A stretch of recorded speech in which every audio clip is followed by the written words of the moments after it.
doesn't look so cursed to me.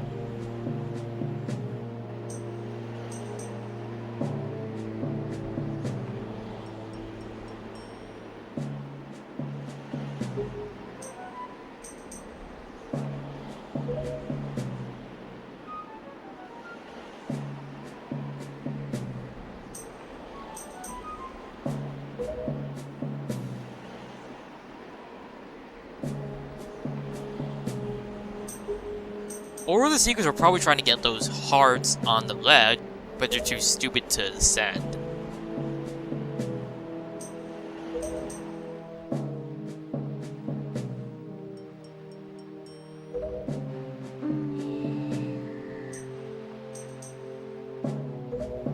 We going guns blazing or cannons blazing? Wait, how'd that happen? I demand to know how that happened, and how he's completely unaware.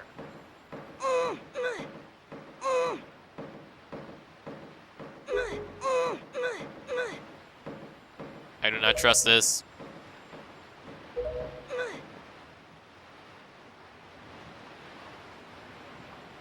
Uh-oh. Fuck. Damn you, Tetra!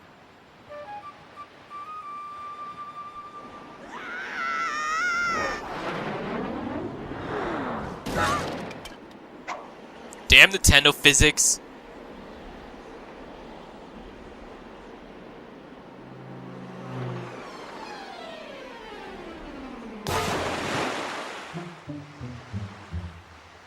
Never you worry, kid. We're pros. My ass.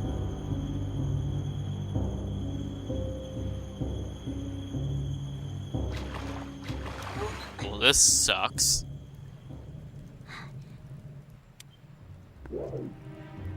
So, we have only a shield and our telescope that we can't use as a weapon.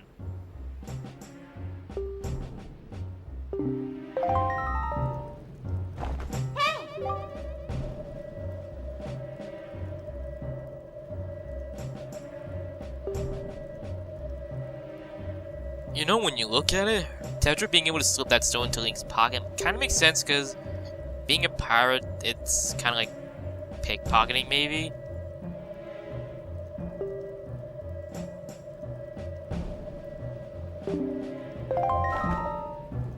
Well, there's no turning back, sadly. And this is an obligatory Metal Gear reference. So, when the lights come over you, stop moving or else you're, well, screwed. I just want those red rupees, otherwise I wouldn't really care. Colonel, I've been spotted!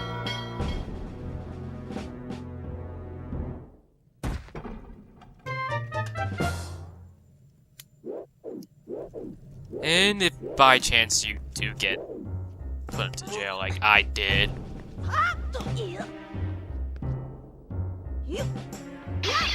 And there's usually a yellow blue bean there, not a green one. So escaping is fairly easy, and I guess you can consider this to be the first dungeon. But you actually can't really do much in here for the time being. And the map functions a bit differently. Pressing right will kind of shift it to this, where you'll see your position in the room, rather where you are in the overall dungeon.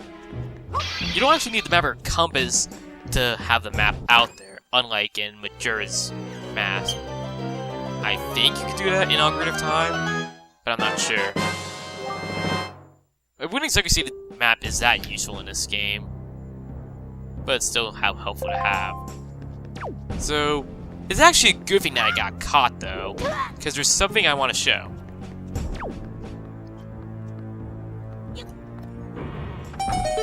That, we can get in here and...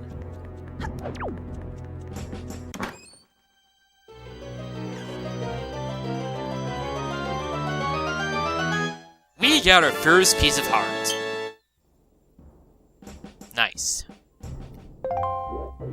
Unfortunately, there is... Oh my god, a rat. There is no other way by this. You have to instead get caught, because sticking by these two guards can be kind of a pain. And because, for some reason, Link will just let himself get captured, you instead have to break your way out. If you can't figure it out, Tetra will call you, and she'll basically hint at using that, at moving the vase, and then, well, not vase, pot. And then you can just, well, continue.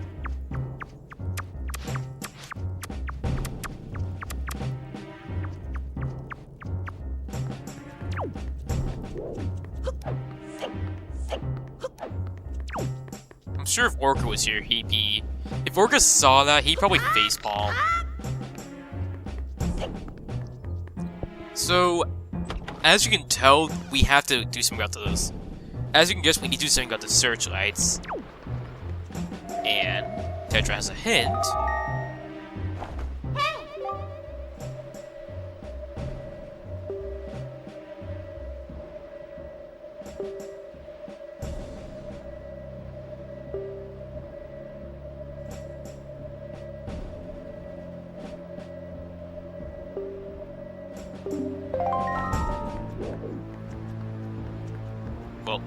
Well, I'm hopefully gonna be able to get up there, not glitch in there, in the wall.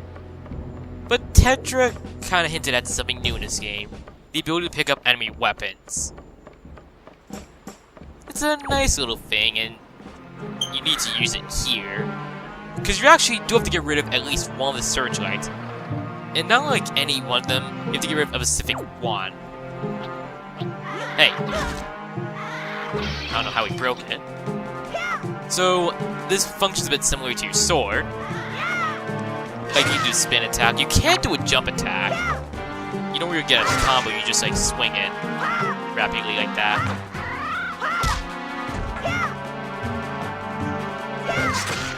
There are a few weapons that you can't really use that well, like that fast. But we're not going to count them for a while, and that... Yeah, I believe that is the searchlight that... gets rid of that. I believe we, yeah, let's get rid of that one. And I want those red rupees. What happened to the... Oh yeah, something else you can't do with weapons. You can't climb with them. I don't know why, but you can't.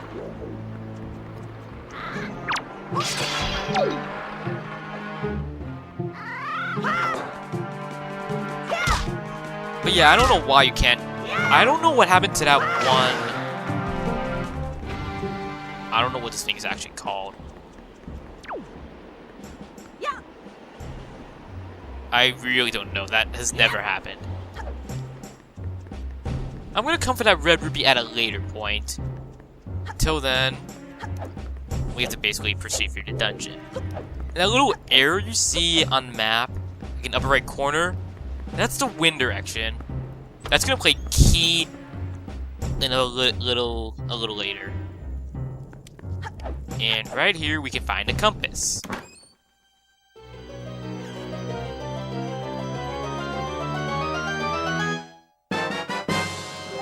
Alright, we got the compass now. That there's not really much else hidden though, that's the thing. There's that chest over there. I don't know what it contains actually.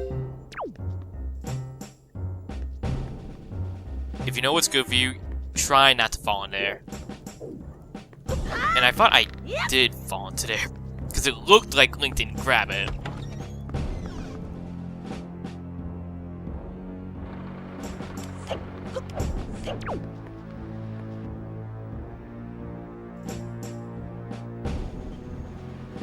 You have to get rid of only one of these searchlights.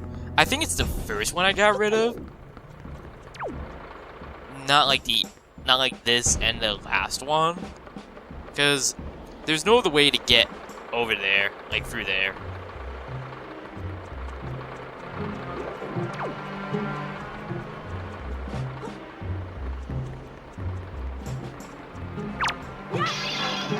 Of course, it just barely misses.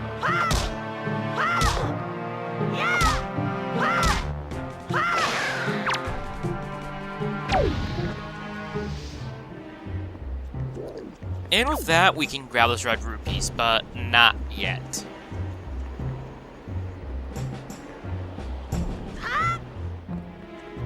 Yep.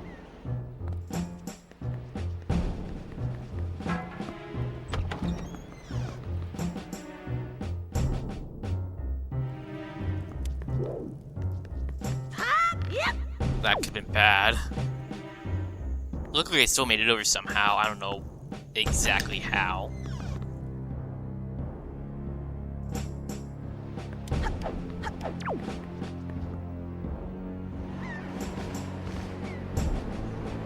I don't know why the game has to constantly show us where we need to go.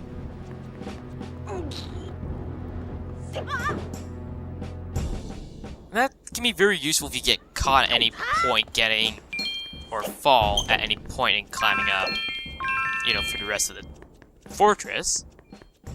You also do not want to go through there, it's useless. There's no point at all. There's also no point in going through that door. I think we can actually break that crate, but that would be very bad.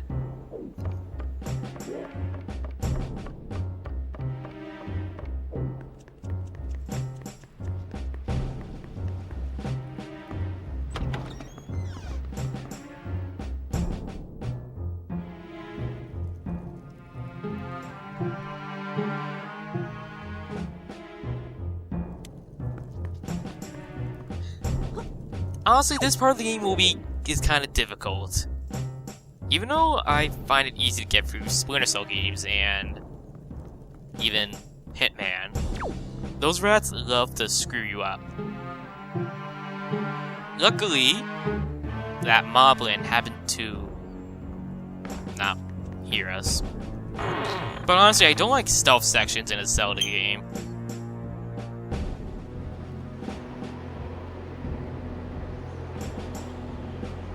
It's what I like about Twilight Princess in comparison to the other games. Alongside the fact that Twilight Princess is pretty long. Like, it still takes me at least 40 hours to beat the game. Hopefully this guy won't see me. You won't exactly be screwed if he sees you. He'll just be like, the camera will basically shift at you. And he'll be like a bit suspicious, but it won't change his overall pattern. I could demonstrate here, but I don't want to go all the way back to the prison cell.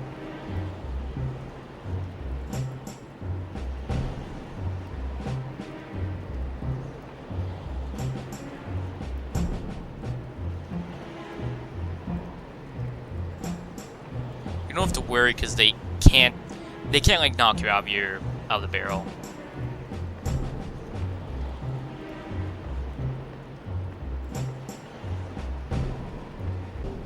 Move it, piggy.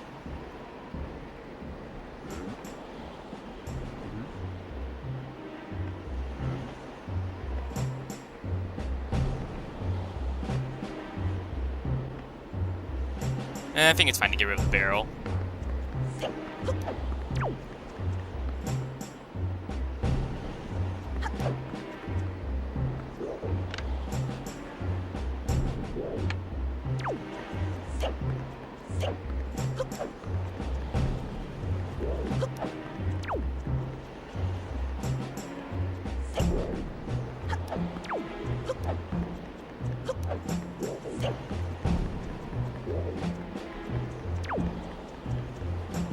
So after you're done with that moblin, it's pretty easy from here on out.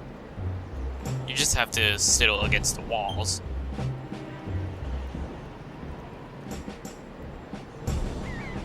And again, I believe... Again, I'm not entirely sure which one. I think that one. It's either that one or that one. I didn't really pay attention.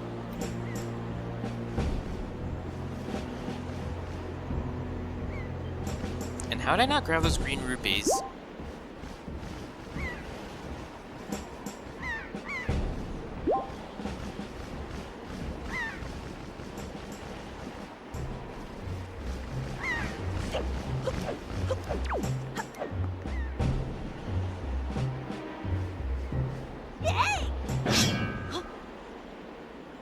You just had to say it, didn't you?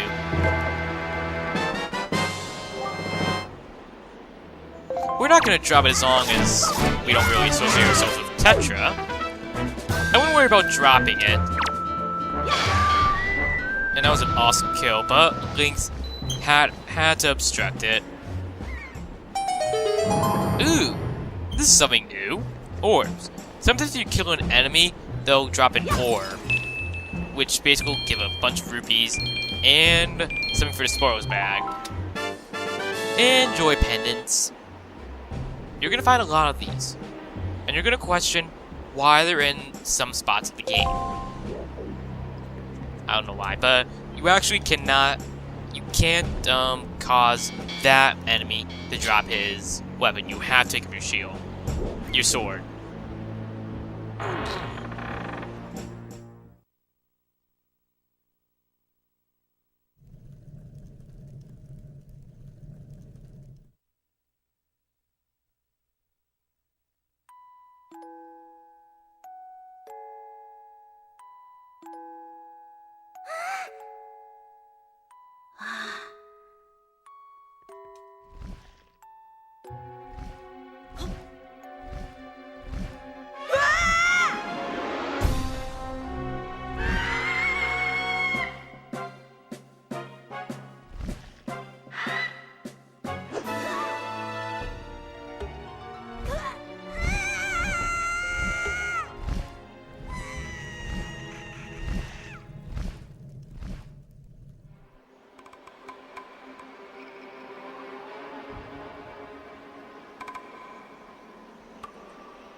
Yeah, as you can guess, this may not be the smartest version of Link, but it's everyone's favorite, because he's just so damn hilarious.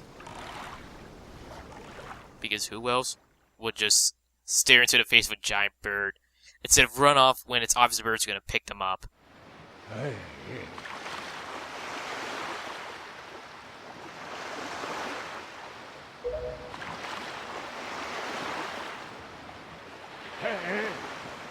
But I like sleeping. I have a nice dream.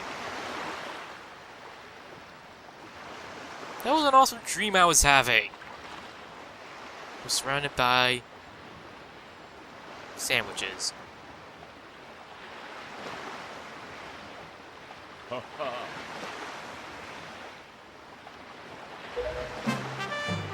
Oh my god, a talking boat!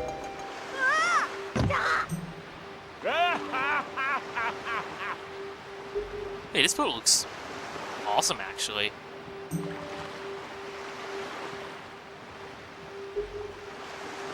Red lions? What the hell is a red lion? No. Can someone honestly tell me what the in the name of God is a red lion? I seriously don't know what a red lion is, because spoilers, you're not gonna encounter any of the red lions that this guy's the king of.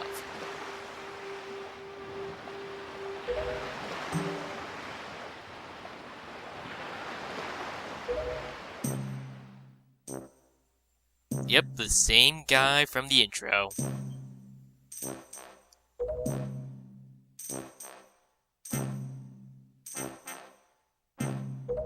And I believe this is actually the same Ganon from Ocarina of Time. Yes, the one who was sealed by the 7 sages, who got the Triverse of Power, and I believe that the Hero of Time is the very same Link from Ocarina of Time and Majora's Mask. But that's for timeline theorists. If I could ever find someone or anyone who would care to hear what I think about the timeline, I would go into details about it. Which I probably will do at some point in the game. but that's for a later time.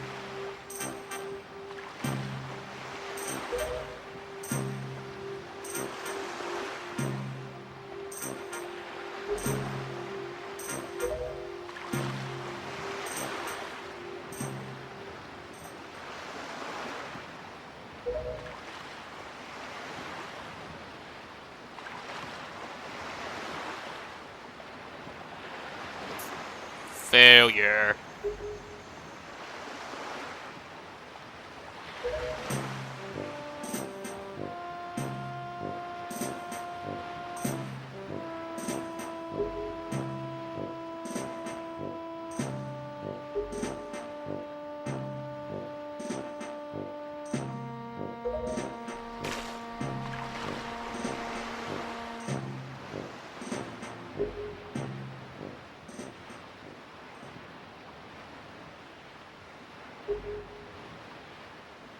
What do you mean there's no time to play?